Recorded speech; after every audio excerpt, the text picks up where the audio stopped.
Good morning, everybody. Good morning. Hope you're all doing well. So, we're pretty much either wrapped up cross country and transitioning the track or about to wrap up cross country and transitioning at the track. And I want to talk about something a lot of folks have been asking me about, right? Sub 2 minute 800s. I've done a couple things on this, either here or on TikTok. My access to coach is my TikTok account called Access to Coach. But today I want to talk about some workouts for the 400, 800 group, as well as people who step up to the mile 3K and 5K, right?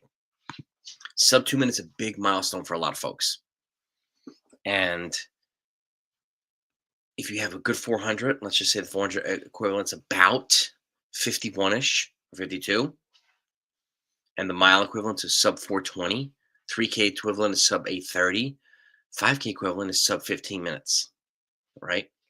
And I'll give you some workouts that put you in those pace ranges that allow you to tack the systems. And if you have a bunch of athletes who are either stepping up to the 8 or stepping down to the 8, you might find these helpful. Okay. These are workouts that I've done with a lot of folks with a lot of success, a lot of sub 2 minute folks. Okay. So if you're a coach or an athlete, it's your first time here, welcome to the channel. If you enjoy the content enough, make sure you hit that like button and make sure you subscribe to the channel. Right.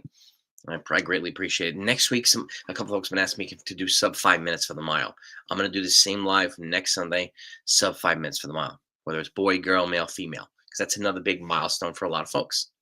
I'm going to do the same thing as workouts that will help your, 800 as well as your 3K and your mile. Okay. And equivalency of the 400 as well. But I talked about this recently too. The better your 4 is, the better your 8's going to be. Right? The better your 8's going to be, the better your mile's going to be, and so on as you move up. So basic speed development is always an important thing, no matter how you do it. How you deploy it is different per season. Okay. But nevertheless, it's still very important. So other things I'm going to talk about today too. So again, if you have any questions along the way, put them right in the comments and I'll answer them live time. All right. Slide 1 for the 400, 800 types. As always, a good warm up, drills and strides, right? Make sure that your athletes are ready. Make sure that you're ready to go. Okay. The workout of 1 is 2 sets of 4 to 5 by 200. Now you're building towards these. Okay. So don't feel like you need to come out the gate right now and do them, even if you're coming off of cross country and you're fit. Okay. I'm going to make sure that you're ready to transition over at the goal paces. Okay. And that's the key. So it's 2 sets of 4 to 5 by 200. So it's 8 to 10 total. You take 90 seconds recovery after each rep, 5 minutes in between the sets. And the goal is to run them in 28 to 29 per rep. And like I said here on the bottom, eventually you work towards 8 to 10 consecutive reps. This could be an all season thing, particularly indoors as we're approaching indoor season. You could do this 4 workouts. You could do 2 sets of 4, right? With the same recoveries, and then 8 consecutive, same recoveries, 90 seconds. Then you can do 2 sets of 5, workout 3, and then 10 consecutive as workout 4. You can spread them out every 2 or 3 weeks if you want. So that's a way of thinking about it as well. And again, once you're fit enough, I'd be working towards dropping it towards 60-second recoveries. That's up to you to decide as a coach or an athlete when your athletes are ready and when you're ready to do that. So that's workout 1. Okay. Workout 2 is 2 sets of 3 to 4 by 300. A little bit longer reps at the same paces. You take 2 minutes after each rep, 5 to 6 minutes in between the sets. You're running these in 43 to 44 per rep. Okay. And again, you're building towards 2 sets of 3 to 4. So again, here, okay, working towards 6 to 8 consecutive. So you could also do this 4 workouts. Workout 1 be 2 sets of 3, same recoveries, and then do 6 consecutive, same recoveries. Then you can do 2 sets of 4, same recoveries, and then 8 consecutive, same recoveries. Okay. And eventually progressing towards 90-second recoveries after each rep. Okay. So those are 2 workouts for the 4-8 types. Again, I say this a lot. Your workout should be the most intense when your athletes are the most fit. This is the gradual progression. This is why I'm giving you, 4 steps to do these workouts. Get used to the goal pace and add volume to the goal pace each time, right? That's a good indicator of, okay, am my athletes ready? There's a couple different ways you can monitor progress. You can add volume to a workout. Okay. You can run the workout faster with the same recoveries, or you can cut recovery for the workouts. It's really up to you to decide what's most appropriate for yourself and for your athletes. You got the eyeball as a coach. That's why you take notes and say, okay, we did this recovery. They ran this well. And you could tell.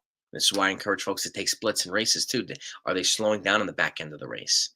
Are they getting faster? And again, essentially, if you can get to a no more than a 2-second positive split differential in 800, like if you want to break 2 minutes, you go out 58, come back 60. That's good. I see far too often a lot of folks go out in 54 and come back in 67. They run 201. They're not ready to go out that fast. There's no point in going out that fast. I know you want to hang with the other team with the race. I get it. But if you're not ready for that, wouldn't you rather eat a lot of these athletes up at the 600 mark or fall apart from them at 600? Okay. This is where evenly running, this is why workouts like this are so important. Lock into an even pace. Okay. Work on being there at 600, work on staying there at 600, work on accelerating past athletes at 600. That's the whole point of these workouts. Okay. Those are speed endurance workouts for the 4-8. Okay. Now, let's move up to 800. I'm going to give you workouts at mile pace, 3K pace, and 5K pace. That way you can see your distance runners the importance of attacking all paces. Because if you're going to break 2 minutes, you also want to make sure you're doing the workouts to help you run well in the other events as well, right? So mile pace. Okay, firstly, again, always good warm-up drills and strides. Here you're working toward 3 sets of 3 to 4 by 400. You're running them in 64 to 65 per rep. That's sub 420 for the mile, right? 90-second recovery in between the rep, 5 minutes in between the set. Eventually progressing towards consecutive reps. So this is also a workout. This is also a workout you can do 4 times. You do 2 sets of 3, and then the next time you do 6 consecutive. I talked about this a lot on this channel too. And then you can do 2 sets of 4, and then you can do 8 consecutive, right? That's full workouts. You could spread out every 2 weeks or something like that. Okay, same recoveries, but each time you're doing a little bit more at the goal pace and giving yourself enough time to adapt, right, to be ready for that. So that's workout 1, a mile pace. Workout 2, get a little bit longer, 2 sets of 2 to 3 by 500, okay, at the same pace. And again, with the 400s as well, if you can progress towards 60-second recoveries, eventually, that's a good thing.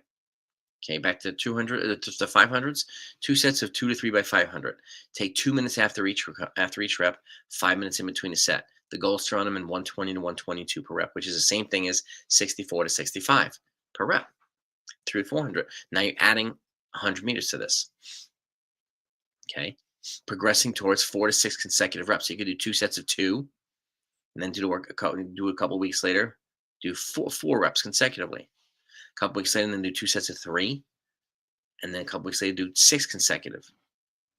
Okay, same recoveries, and then eventually you progress towards from 2-minute recovery towards 90 seconds recoveries after each rep. That's a good way of progressing these workouts. So here are 2 workouts at mile pace. Okay, and now I'm gonna pull this down because we have a question. Keith Smith, what's happening, my man? How many times a week should you work? Once a week. Once a week. That's a good question too. Because you got to give yourself enough time. Again, and I talk about this a lot too. If you're racing that weekend, and this is a good workout. Let's just say you're racing Friday or Saturday. This is a workout to do Tuesday. Okay. That way you run easy on Monday and you have 2 or 3 recovery days after the workout to transition to the race. If you don't race that weekend, then you can do a second workout Friday. Okay. So, and what's another good question too, and I've broken down training schedules too. Let's just say Monday's an easy day. Okay, if you have athletes who don't run on Sundays, okay, Monday's an easy day to ease into the week. Tuesday's workout day. Wednesday, basically a semi-long run at easy pace, an easy run pace. Okay, you can add a couple strides at the end of it if you like. Thursday is a shorter run, steady run at pretty much steady pace, slightly faster pace than an easy run on Wednesday. Then Friday would be workout 2 if you're not racing, or just an easy run with some strides afterward, if it's optional strides. And then Saturday's either race day, or if you're not racing, a long run day. Build your long run. Even middle distance runners and short and long sprinters and distance runners, obviously, you need to still get your long run in, right? The degrees of the long run are different, but that's how I would lay out the schedule. Now, from a timing standpoint or age standpoint, high school freshmen, every Sunday's an off day.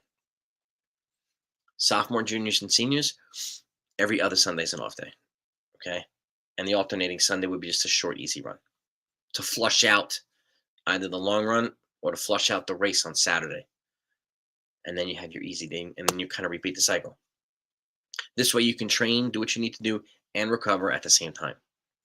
Okay. But everything's got to be a systematic progression over time, right? You got to give yourself and your athletes enough time to recover from workouts and enough time to progress and get used to stuff. That's why I talk about periodization, right? I was talking yesterday with some folks that didn't really taper heading into regionals. They did 2 workouts the week before, and then 2 workouts the week of regionals. And guess what? They didn't run well in regionals. That's a telltale sign. At this point, the work should have been done. And this is where you kind of sharpen things up. And a taper or peak, this is where you drop 20% about 3 weeks out, and you stay there. You don't have to drop volume each week. And you don't need to do the same amount of workouts. The work should have been done already into the season. Let that cumulatively build, and then give yourself a chance to recover. Okay, increasing going up needs an adaptation period. Decreasing going down also needs an adaptation period. And at the end of the season, you should be at your fittest. You should also be at your sharpest.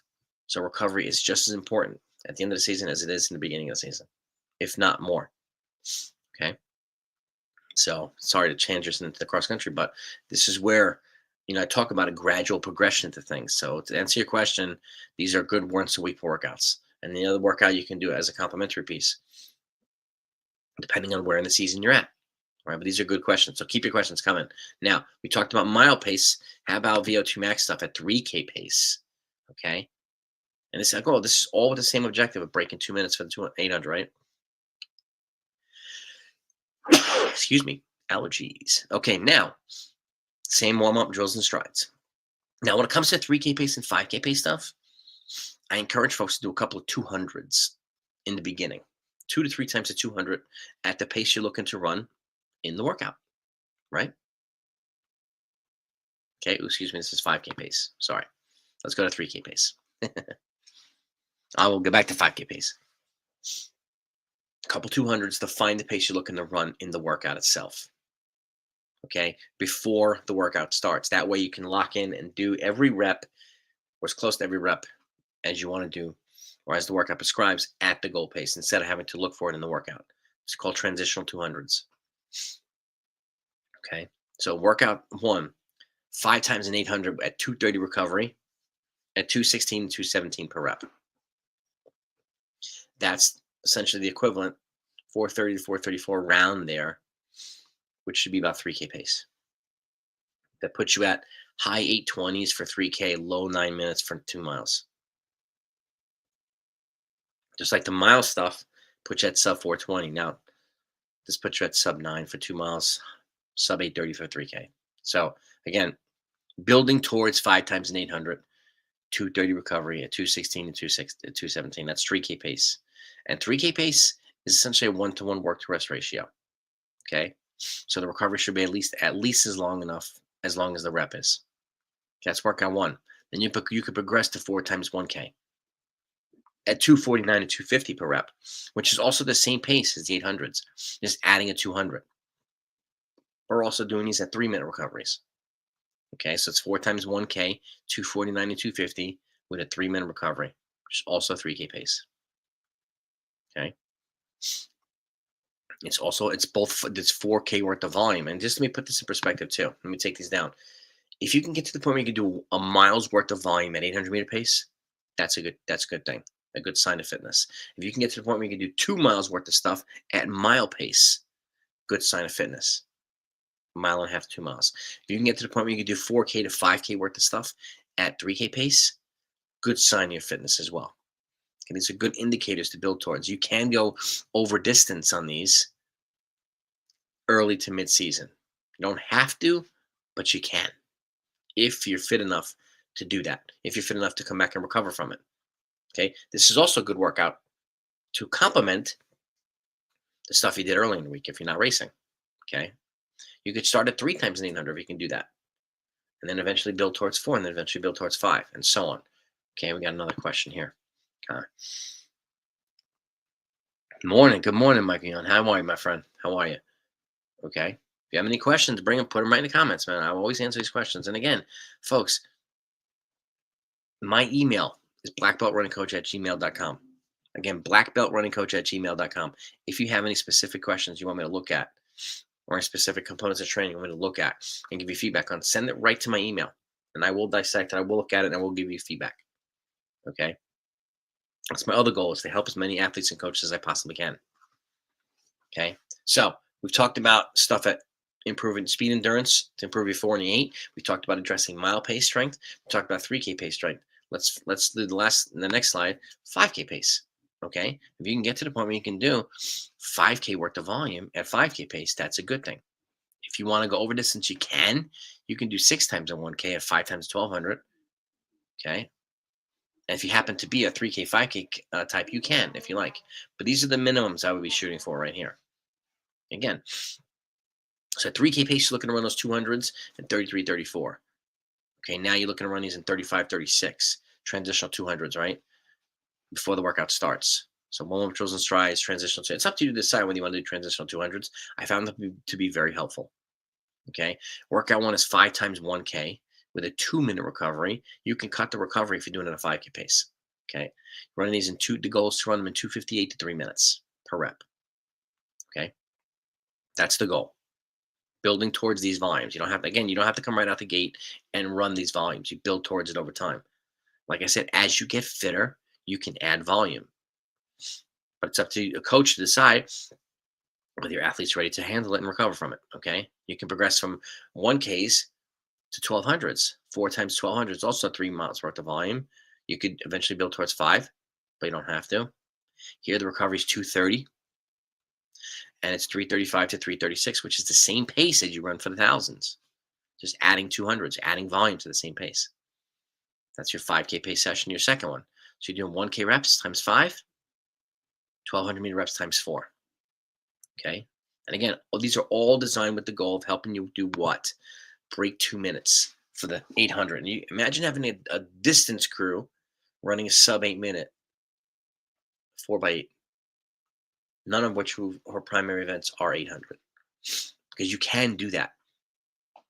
That's usually one of my goals. If I'm training strictly distance runners, I want to try to get a 4x8 under 8 minutes.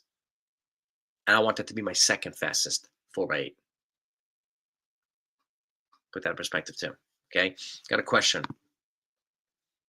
During the off season, after cross, you play basketball. During basketball, what should your preparation be for track look like? Well, you want to make sure that you're running. You're going to get a lot of lateral, a lot of speed stuff. So if I could do anything, I would run a couple days, just do some steady runs. Okay, what I would do also is do what I'm going to be putting out right now in the last slide. Okay, so keep looking, Keith. Okay, it's a good question, by the way. Last slide is building a tempo run. Okay, now there's a different way to attack these. If you're a 4 and 8, you don't have to build towards 20, 25 minutes. You can, but you don't have to.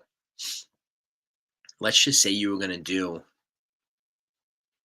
the 200s workout in the beginning, but you're not ready to do 2 sets of it yet. You're just ready to do 1 set. Then you can cut this tempo in half.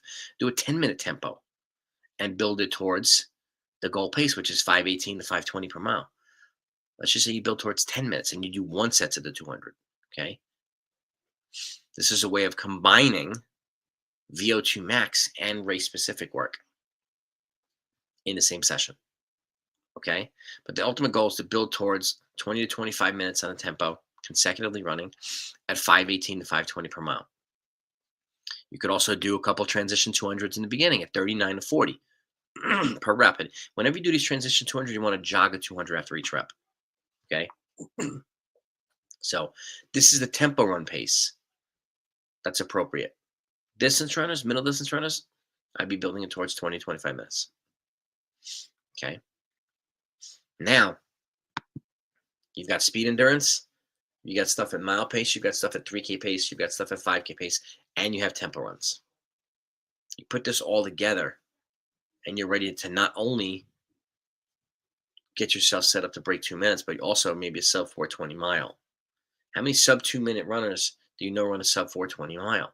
I see a lot of them that are in the 430s, 440s, right? That goes to show you these tempo runs, what's going to be to help you drop the mile, drop the 3K, drop the 5K times in chunks, right? And if you want to run in college, the better you are in your secondary events, the better off you're going to be, right? Colleges look for athletes who run well in multiple events, not only one event. Okay. And again, as if you're a pure distance runner, you can even add some light speed on the back end of these tempos. I talked about this 5 times 50, some progression in 150s or whatever you want, right? At the end of the tempo. That helps you go do what? Build turnover when your legs are already tired. That's exactly what it's going to feel like when you come through 600 and 800. Your legs are going to be fatigued, right? So that's the point of that. You can do that too. Again, you can do that one of these workouts on a Tuesday and the tempo run building towards that on a Friday if you're not racing that week or something like that. You can alternate it with threshold reps. It's really up to you to decide. Okay, and you can mix and match, but there's a lot of these workouts you can do. And if you're running 800 that week, right, then I would do something at almost specific that week, or not too like nothing faster than mile pace. So excuse me, nothing slower than mile pace that week. Okay, so mile pace or faster. And then the next workout, I would do mile pace or slower to help you recover from the 800, right? So anybody have any other questions? I want to make sure this makes sense to you, but I want to make sure you have enough information here to set you up to run well. Okay. I'm thinking about going live and doing like essentially a full season layout of training. Okay. I also have these full season layouts. I'm writing a book, a couple of books that are going to be specific to this, right? Sub 2 minutes, sub 5 minutes. So these seem to be the two biggest milestones, sub 10 minutes for 2 miles, right? These are all going to be in the books to kind of give people something to shoot for, right? So sub 50 for the 400. Okay. Those are going to be some of the milestones in these books, in that track book. I'm doing a cross country book, a track book, and a road racing book. Okay. Anybody have any questions about this? Want to make sure that I answer the questions. And you brought some good questions already. So that's what I would do, Keith. I would just make sure you're running and adding some little hits of training to complement what you're already doing in basketball. You'll get a lot of kind of abbreviated sprint training in basketball, obviously, as you do in soccer too. Good morning, Michael. But the other complementary pieces are important as well. That way, if you're doing basketball and at some point you want to transition the track, you want to make sure that you at least have some type of running under your belt. But again, running to the point that's not going to compromise you on game day, right? If that makes sense. Strength training is very important. Functional strength training, running specific strength training. Okay, you don't necessarily have to do brute powerlifting. You really don't. Functional strength training. Make sure you're strengthening your hips, your hip flexors, right? Your glutes, your calves, right? Your core, upper body in a way that's going to be specific to the running. And again, one of the things that happen in running is what once you get tired, you start to become mechanically less efficient. Right? You start fighting against your ability to run fast. This is where you want to kind of hone in strength training, right? Make sure that it's keeping your body forward, upright. Make sure that you're strong when you're fatigued. You're focused when you're fatigued. So if you think about it that way, that's how I would start to build some of the strength training. That's going to be specific to running, right? Good question too. Really good question. Any other questions left before I wrap this up? And again, don't hesitate to email me. Okay. Yeah, and I'll put this on the screen just so you see it. If anybody, I get emails on a regular basis too. Coach at gmail.com. Okay, this is my email. Yes, you should incorporate plyometrics in your training. No doubt about it. Okay, here is the, oops. That's my email address. You're welcome. That's the whole point. That's why I go live on Sundays, because I want to be able to answer questions. I want coaches and athletes to have a coach that can actually answer questions and hopefully help them. I appreciate that, man. I appreciate you following the TikTok. Yeah, and TikToks, I mean, we've got almost 18,000 followers on TikTok. I mean, my goal is to get to 10,000 subscribers here in the near future. So if you have any athletes or friends that want to learn more about running, please let them know about this channel. You know, that's my goal. I want to get to 10,000 subs here. So if we can do that in the near future, it's always greatly appreciated. Wow. And I want to answer as many questions as I can. I want to help as many people as I possibly can. But plyometrics, yes. Plyometrics are good to do before on a workout day before the workout starts. You do your warm up, you do your drill. When I say drills and strides, that's what I mean by plyometrics. Do the stuff that's going to get the body ready to run fast, right? Hip flexors, making sure that you're doing all the things that you need to do to get ready to run fast, right? And that's what I mean when I say drills and strides. And the drills comes first. That way, when you're going to do your strides, your sprints, or whatever you might do, it's kind of easier. You're ready to run fast. The drills to me are like spraying WD-40 on your muscles and your joints and your ligaments, right? Right? Get that rusty nail feeling out, right? Make sure that you're ready to rock, right? That's the way I look at it. Drills, the warm up, and again, the sequence is really, really important. Okay, because I also come across a lot of folks who do their warm up run first and then they do a static stretch. Okay, that can be counterproductive, right? Why? Because you're warming up the body and you're going to sit there and do static stretching for say a period of time, and then which basically allows the body to cool down. Okay, and holding a stretch for a long period of time can irritate the muscle, and then you wonder why you're feeling a little soreness and tightness into the drills and into the workout. Maybe the sequence needs to change. Active stretch first, then warm up, right into the drills and strides, right into the workout, right into the race, right? That's different. Okay, so just something to think about. I've got stretch videos on this channel, running specific stretching videos. If you go to the playlist and how to run your best performance, just scroll down. I've done it a couple years ago. And I'm doing it on the floor. I have a microphone attached to my leg so you can hear me talking. So, and I break it down and I explain all the stretches and why it's important to do this. Okay. This gives you a good and I'm also Wharton trained and certified Jim and Phil Wharton, the folks that worked on invented the stretch rope, the rope stretching. I was fortunate enough to learn from them for over a decade. Be certified by them, train with them. I was at the Olympic trials with them, worked on athletes, track athletes, professional basketball players, professional football players, everybody, professional baseball players. So, and I'm also a longtime martial artist. Okay, I've been doing martial arts for over 2 decades, and I do the active stretch routine before I go to the mats, before I go to the dojo. Just from a sequential standpoint. So just to put it in perspective a little bit more. But you're welcome. Thanks for bringing great questions, folks. Hopefully this is helpful. And again, don't hesitate to come back and replay. Put the slides on the screen so you can write down whatever you want to write down.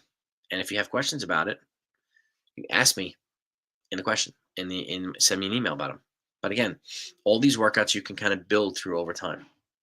Get to the point. Those are end volume workouts. Okay, building towards that goal volume. And if you can do that, that's going to put you in a position to do what? Run better in the other events. That's the whole point. Right? I want you to run a fast mile, 3K or 5K or 400 if you're running a sub 2 800. I want you to be able to accomplish both. Because if you're going to, generally, a lot of folks who run a sub 2 will come back later on and either run a 4x8 or a 4x4. Okay. You want to have that leg speed to come back later on and do that. Right. Or some folks who run the 2 mile earlier in the day, in the beginning of a track meet, and then hours later, the 4x8 comes. Can you transition well between the two? These are the types of workouts that are going to help you do that. Right. And generally, I don't know why the 2 miles is essentially the first event of the day, 4x8's second to last event of the day before the 4x4s. So, but that's just the way that it is. And again, these workouts help you. If you're running the mile, the 4x8, 2 mile 4x8, 1K 4x8, 1200 leg in a DMR, anything, these workouts will help you in all of them. Okay. So thanks so much for joining. Okay. Again, I'm going to go sub 5-minute mile next Sunday. That's going to be the goal. Okay, that's going to be the milestone for next week. And then the weekend after that, I'll probably do sub 10 minutes for the 2 mile. So folks, if any folks have any more milestones that you want me to do these types of videos on, let me know. Okay. Either here or send me an email. Okay. And again, I'll put this on the screen. This is my email, blackbeltrunningcoach@gmail.com. Okay. So go have a great weekend, everybody. Good luck this year. And I'll see you next time.